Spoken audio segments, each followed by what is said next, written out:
The preceding program was paid broadcast. Any ideas, comments, and opinion expressed by the program hosts do not necessarily reflect the views and opinion of the station.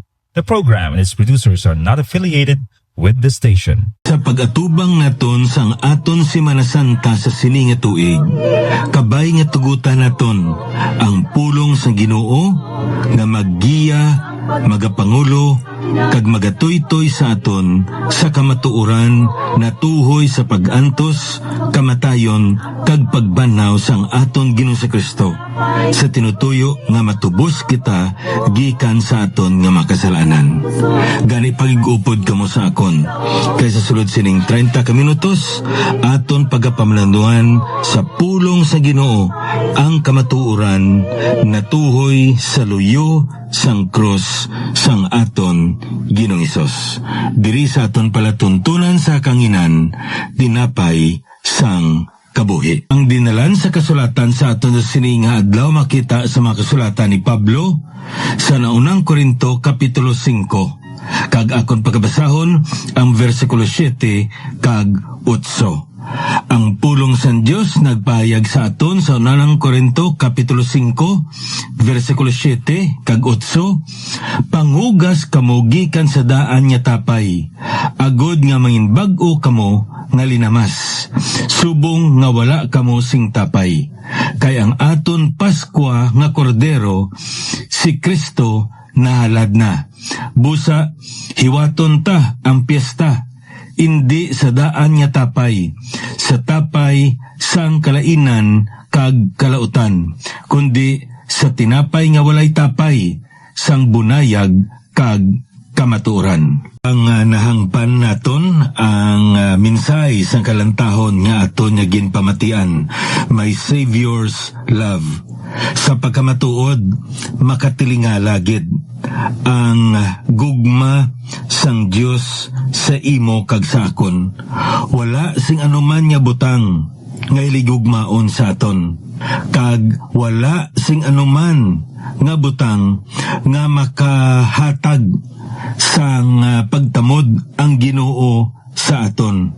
Apang nagapasalamat kita tungod sang dako niya nga bugay. Ikaw kag ako, kintamod niya kita, kag sa tunga sang aton pagkamakasasala, ginsugata niya ang aton dako nga kinanglanon, kag ginatagan niya kita sang kaluwasan, paagi sa iya anak nga amo si Kristo Jesus.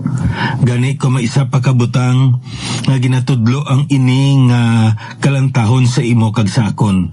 Amo ini kalapad, kasangkad, kadalom, kalapad sang gugma sang Dios sa aton kabuhi, nga hindi naton ini nga matulid kag mahangpan. Apang nagapasalamat kita nga sa tunga sini tanan-tanan aton maeksperiensyahan kag subong man mabatsagan kag nakasiguro kita sang dako nga gugma sang Dios, kag ang ini nga gugma magapadayon ini. Amo ini nga ikaw kag ako, wala kita sing sarang nga maluwas ang aton kaugalingon. Gani ginhatag sang Ginoo sa imo kag sa akon ang kaluwasan. Kag subong man wala kita sa kasarang nga mapadayon naton ang ini nga kaluwasan. Gani ang Ginoo ang nagapadayon sini para sa imo kag para sa akon. Kag tungod sini amo iniya ang aton kasiguruhan nga anuman ang matabo tungod sa dako ug gugma sang Ginoo sa aton, wala sang anuman nga butang nga makapamulag sa aton sa gugma sang aton nga Ginoo. Amo ini kadako ang gugma sang aton manuluwas sa imo kag sa akon, my Savior's love. Magapadayon kita diri subong sa pagtuon naton sa pulong sa Ginoo kag aton nga ginsugdan ang ini nga kamatuoran nga aton nga gintun-an na tuhoy sa ginatawag naton halad, sacrifice, o kon ang ginatawag naton offering. Sa sining tion sa pag-aman naton sa aton kaugalingon sa pagsugata sa aton Ginoo sa isa sa mga labing importante nga kahiwatan sa bilog nga tuig, kag amo ini ang ginatawag naton Holy Week, ang Kwaresma o kon ang Semana Santa ang tion nga sa diin ang aton Ginoo nagantos kag nagalad sang iya nga kabuhi digto sa krus sa Kalbaryo kag nabanhaw sa tinutuyo nga mahimpit niya ang kaluwasan para sa katawhan. Kag ang ini nga ginatawag naton kaywatan nagatudlo ina nga ang aton Ginoo Kristo amo siya ang labing mataas kag wala na sang may makalabaw kag wala na sang may makadugang o kon buhin sang iya nga halad. He is the ultimate sacrifice. Amo ini makita iya naton sa pulong sa Dios. Ang halad ato na ini nga gintun-an sang religad ni broadcast naton na ginsaysay ini sing mautigid sang aton nga Dios sa mga katawan sa Israel paagi sa kay Moses. Ang kamatuoran diri nga makita naton nya mo sini nga hindi pwede nga makapalapit kita sa Ginoo suno iya sa aton nga panguna-una, sa aton nga kagustuhanan o kung suno iya sa aton nga pamaagi. Ang aton nga Ginoo naghatag sang maid-id nga mga detalye kung paano naton siya pagasimbahon. Kaya kamatuoran diri nga makita naton nga mo sini sa aton nga pagka makasasala, ikaw kag ako hindi kita makapalapit sa Dios. Kag nga sa iya gid lamang nga pamaagi makapalapit kita sa iya. Amo ini ang pagtulunan nga makita naton ilabi na gid sa daan nga katipan sa kasuguan nga gintugyan sang Dios sa kay Moses. Amo ni nga kun aton nga lang taon halin sa mga kasapatan pagadto sa mga uyas kag bisan pagani sa mga pilak nga ila nga ihalad ang Ginoo naghatag gid sing mga maid-id nga mga detalye kung ano paano nila ini kag kung saan-o nila ihalad. Kay kung aton nga usisaon sing maayo ang ini gali nga mga halad sa daan nga katipan mga landong lamang ini sang palaboton. Amo ini nga kung aton nga lanton sa pulong sa Ginoo pag-abot naton sa bag-o nga katipan ilabi na gid sa kasulatan sa mga Hebrew, the book of Hebrews. Isa ka butang nga makita naton dira nga ang ginasaysay sang sina nga kasulatan sa aton nga si Kristo Hesus ang katumanan sang mga paghalad nga gintugyan sang Dios sa katawan sang Israel. Kay kun aton nga lang taon gili sa Biblia, Jesus is the substance and the old sacrificial system is the shadow. Kung sa aton pa, ang mga paghalad sang una nga panahon may ara gali ginatawag kita prophetic value.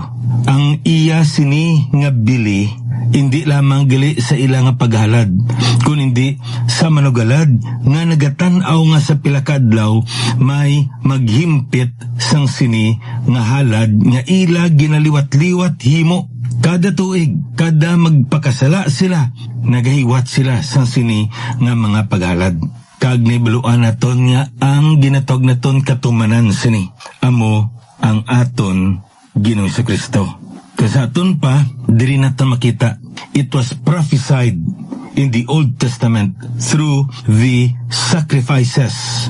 And now, it was fulfilled in the New Testament through the person of the Lord Jesus. Amo ni ka-importante ang ginatawag naton halad.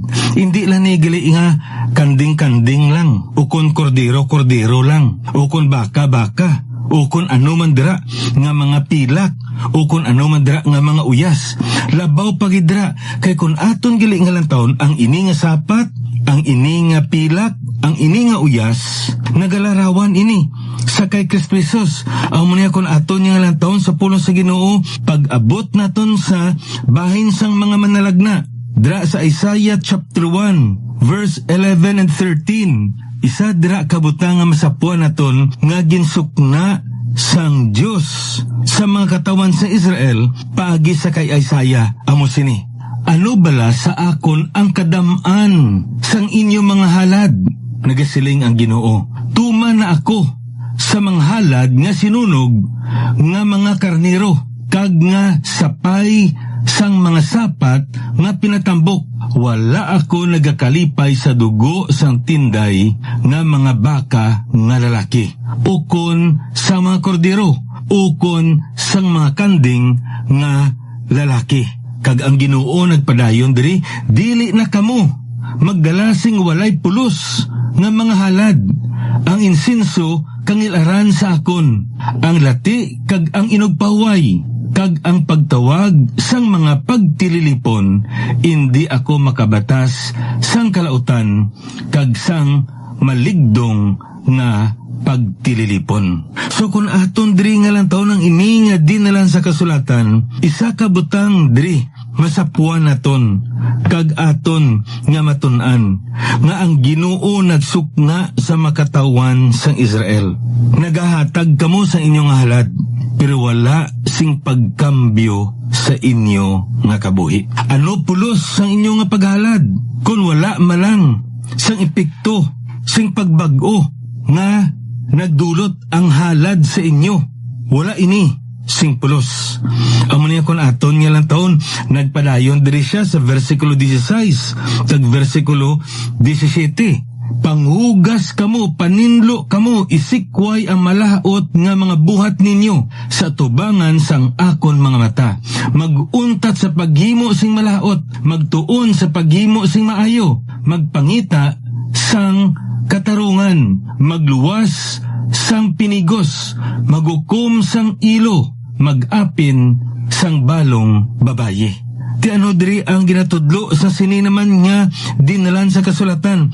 Ang gusto sang Dios amo ang tagipusoon sang mga katawan sang Israel. Naghalad sila sa ilang nga mga kamot, pero labaw dira ang handom kag ang gusto sang Ginoo, hindi ang halad gid nila nga amo ang mga kasapatan dira kag ang mga pilak dira o kon ang mga uyas dira, kun hindi ang ilagali nga tagipusoon. Ako sa aton pa, diri naton makita nga dapat may pagbag-o gid tungod naghalad na sila. Kay wala gid sing pulos kung naghalad sila kag sa paggwa nila sa templo, paggwa nila wala man Japon sing may kinalain o kung may nagbag-o o kung may epekto tungod naghalad sila. Kaysa ang unang panahon ang kakatabo amo sini, madamo sa mga manggaranon nga nagapanag-iya sang malapad nga mga duta. Apang ang masubo lang kaysa tunga sang ilang nga manggad, hindi sila makakontento sa ilang manggad. Gani bisan pa ang mga butang nga gintugyan sang Dios nga ila na ina tani bahin sang mga balo, sang mga ilo, kag sa mga hindi tagadira sa ila pa ina nga ginakuha. Kag hindi lamang amo sina, ginaabusuhan pagid nila sa sweldo, kabisan pa sa ila nga pagtratar sa sini nga mga kubos nga mga katawhan. Kaysang una nga panahon, kon mag-ani sila gali, inang sa sidsiran balas ang ila nga talamnan, ibili nila ina. Kag kung may uyas nga nagakahulog, samtang nagaani sila, hindi na nila pagpuluton, kay bahi na ina sang mga ilo, mga balo, kag mga estranghero nga makatawan. Ini sila makatawan, amuni ang mga kubos nga mga katawan. Sa una nga panahon, ang imo nga bana, amo ang nagapangita sing pangabuyan. Kag kung wala ka na sing bana, tugod na patay siya, o kung nagtalikod sa imo, kailo ka. Kay nga man, wala ka na sa may makasuporta sa imo. Sa umo ini, ang isa sa mga provisions, mga pamaagi sang Ginoo nga maamligan ang mga kubos sa syudad. Apang masubo diri, kay pigado na sila, ginaipit pagid sila sa mga manggaranon nga mga tag-iya sang mga katamnan. Ti tungod sini, ano ang ginhambal sang Dios sa ila?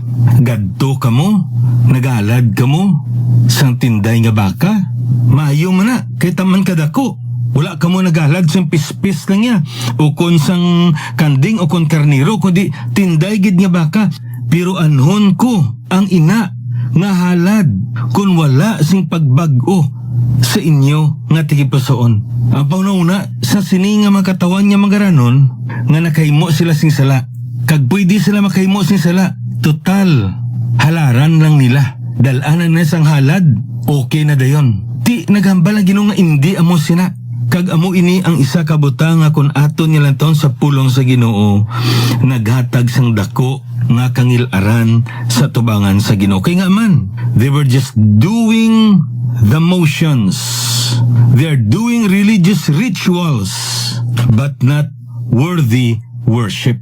Amo ini ang makita naton sa ila, hindi tiya pagsimba, kun hindi ato nga bulaton mga ritualis ato nga paraya sa ila, hindi pagsimba para sa Dios.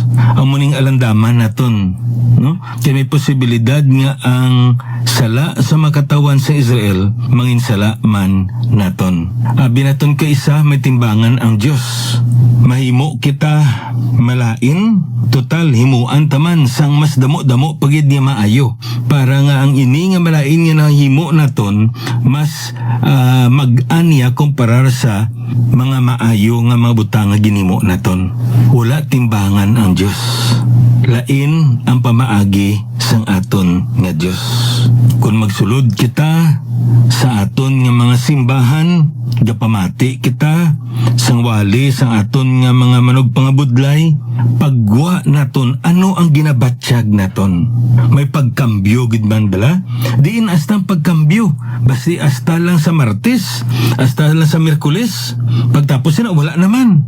Di ina nga butang ginakopya ta lang ang nakatabo sa makatawan sang Israel. No wonder kung aton nilang taon sa pulong sa Ginoong ila nga paghalad, their offerings, their sacrifices are what? They are an abomination in the sight of God. That's why ang Ginoo nagatag sang siningalayggay sa makatawan sa Israel sa paagi sa kay Hosea. Sa Hosea chapter 6 verse 6, kay ginahandom ko ang malig-on nga pagigugma kag indi ang halad. Ang pagkilala sang Dios labi pa sa halad nga mga sinunog. So, ari kon aton nilang taon sa pulong sa Ginoo, tamaan kita klaro ang ginambal diri sang Biblia sa aton, I desire mercy, not sacrifice, and acknowledgement of God, rather than burnt offerings. Amo ni gali ang aton na Ginoo diri. Ang ginhandom sang aton na Ginoo labaw pa sa ginahalad naton. Kun hindi, ang ini nga halad may pagkambyo nga natabo sa kabuhi naton tungod naghalad kita. Dasay kun aton gili nga lang taon sa pulong sa Ginoo, ang aton gili nga paghalad dapat may ara gid ina nga pagkambyo sa aton nga kabuhi, maipikto gid sa aton nga kabuhi.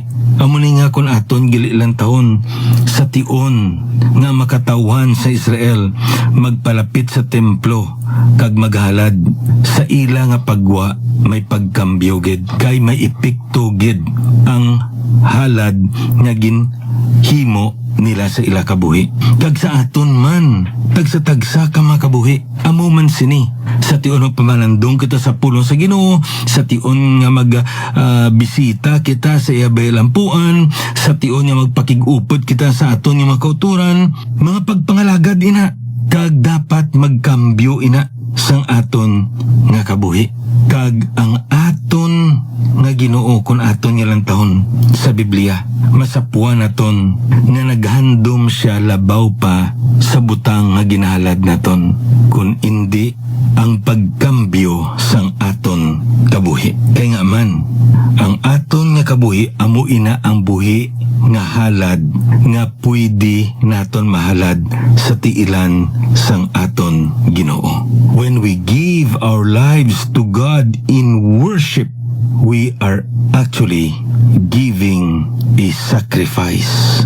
We are giving an offering, and that is the greatest and the best offering, gift, sacrifice that we can give to our Lord Jesus.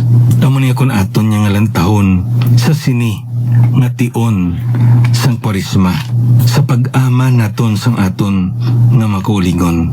Kabay pa nga nakita naton nga si Kristo Jesus ginhalad niya ang iya nga kabuhi didto sa krus sang Kalbaryo sa ano nga tinutuyo para sa katumbasan sang aton nga mga kasalanan. Kag tungod sini, ikaw kag ako nga tinubos niya, dapat man nga ihalad naton ang aton kabuhi sa iya. Anong ginambal ni Pablo sa aton? Sa 2 Korinto kapitulo 5 versikulo 15. Kag napatay siya tungod sa tanan. Sino ini si Kristo Jesus? Paano siya napatay? Agud matubos niya kita gikan sa aton mga kasalanan. Kag amo ning ginambal niya. Agud nga ang mga nagakabuhi hindi na magkabuhi sa ila kaugalingon, kun hindi nga sa iya nga tungod sa ila napatay kag nabanhaw. Ang aton Ginoong Jesucristo naghatag sa iya kabuhi. Agod kita nga patay sa sala, mabuhi sa pagkamatarong. Kag karon nga buhi kita, ihatag naton ang ini nga kabuhi naton. Ihalad naton ini sa aton Ginoo bilang isa kabuhi nga halad kalamotan sa iya nga tubangan. So kabay pa nga ini nga mensahe sang pulong sa Ginoo makabulig sa aton sa pag-aman sa pagsugata naton sa aton ni Ginoo sa sini nga katuigan nga paghiwat naton sang ginatawag naton diri Holy Week. Sa duwat ininyo alagad, abyan sa kanginan, Pastor Neil Vilches ang Ginoo magapakamayo sa inyo.